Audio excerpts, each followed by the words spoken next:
उत्तर प्रदेश घटना के विरोध में मंदसौर में सर्व समाज एकजुट, गांधी चौराहे पर जताया आक्रोश।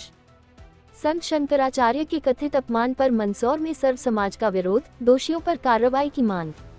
गांधी चौराहे पर गरजा सर्व समाज। संत शंकराचार्य के अपमान के विरोध में शांतिपूर्ण प्रदर्शन। संत शंकराचार्य के अपमान के विरोध में सर्व समाज का प्रदर्शन, गांधी चौराहे पर सौंपा ज्ञापन। मंदसौर, उत्तर प्रदेश में संत शंकराचार्य के कथित अपमान को लेकर आज मंदसौर में सर्व समाज जनों द्वारा जोरदार विरोध प्रदर्शन किया गया। ये प्रदर्शन शहर के प्रमुख गांधी चौराहे पर आयोजित किया गया, जहां बड़ी संख्या में समाजजन एकत्रित हुए। प्रदर्शन का नेतृत्व दीपक गुर्जर ने किया। इस दौरान प्रदर्शनकारियों ने संत शंकराचार्य के अपमान की निंदा करते हुए दोषियों के खिलाफ सख्त कार्रवाई की मांग की। विरोध प्रदर्शन के उपरांत सर्व समाज जनों द्वारा भगवान पशुपतिनाथ महादेव के नाम ज्ञापन सौंपा गया। प्रदर्शनकारियों का कहना था कि संत समाज के अपमान को किसी भी कीमत पर बर्दाश्त नहीं किया जाएगा और भविष्य में इस तरह की घटनाओं की पुनरावृत्ति न हो, इसके लिए कठोर कदम उठाए जाने चाहिए। पूरे प्रदर्शन के दौरान माहौल शांतिपूर्ण रहा, वहीं प्रशासन भी स्थिति पर नजर बनाए हुए था। ऐसा लगता है कि पूरे भारत में और कलयुग चल रहा है। शंकराचार्य जो कि स्वयं भगवान के प्रतिनिधित्व होते हैं। गीता में लिखा है यदा यदा हि धर्मस्य ग्लानिर्भवति भारतस्य।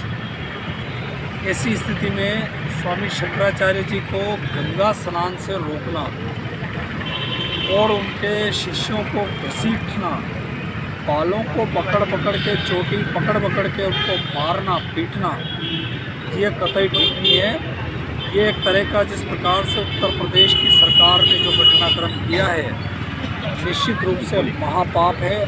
पूरा देश शंकराचार्य जी के साथ है और इस पाप के विरोध में आज मंदसौर में सर्व समाज द्वारा आयोजित धरना प्रदर्शन में जो सत्ता में आई है केवल हिंदुत्व के नाम पर शंकराचार्य जी के पक्ष में एकत्रित हुए हैं और निश्चित रूप से तत्काल सरकार को माफी मांगना चाहिए।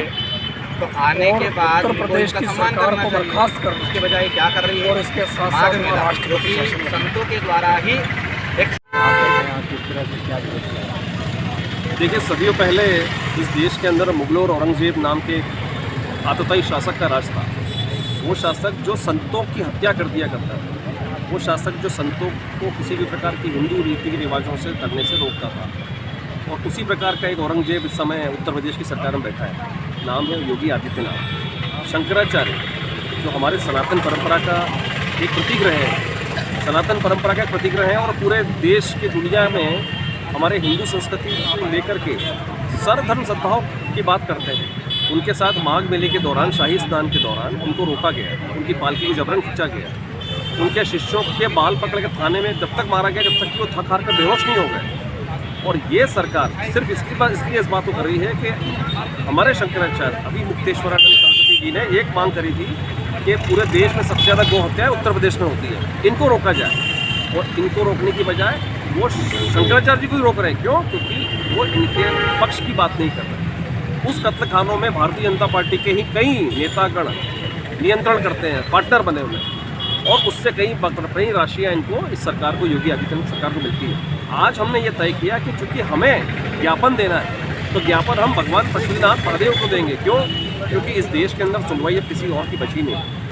प्रधानमंत्री इनका, राष्ट्रपति इनका, मुख्यमंत्री इनका, कलेक्टर इनका, एसपी इनका, तो हम बात किससे करेंगे? तो आज इस मुद्दे को लेकर भगवान पशुपतिनाथ को हमने ज्ञापन देने जा रहे हैं। उसको भगवान से मांग कर रहे हैं कि सद्बुद्धि दे योगी सरकार को कि वो प्रभु श्री हमारे शंकराचार्य के चरणों में आकर माफ़ी मांगे, उनको ससम्मान शाही स्नान में ले जाए और संबंधित अधिकारियों के खिलाफ कार्रवाई की जाए। सनातन की बड़ी बड़ी बातें करने वाले और एक तरफ सनातन के धर्म मानने वाले गुरुओं के साथ अन्याय किया है। देखिए, मैंने अभी थोड़ी देर पहले कहा कि एक समय था जब औरंगजेब नाम का एक आतताई मुगल शासक हुआ करते थे और भी वो संतों की गर्दन काट दिया करते थे भगवान के नाम पर, भगवान की सेवा करने के नाम पर। वही काम तो ये सरकार कर रही है, ढोंग कर रही है हिंदुत्व के नाम पर। इनको हिंदुओं के वोट चाहिए सिर्फ अपने वोटों और राजनीति के लिए, न कि धर्म की परंपरा निभाने के।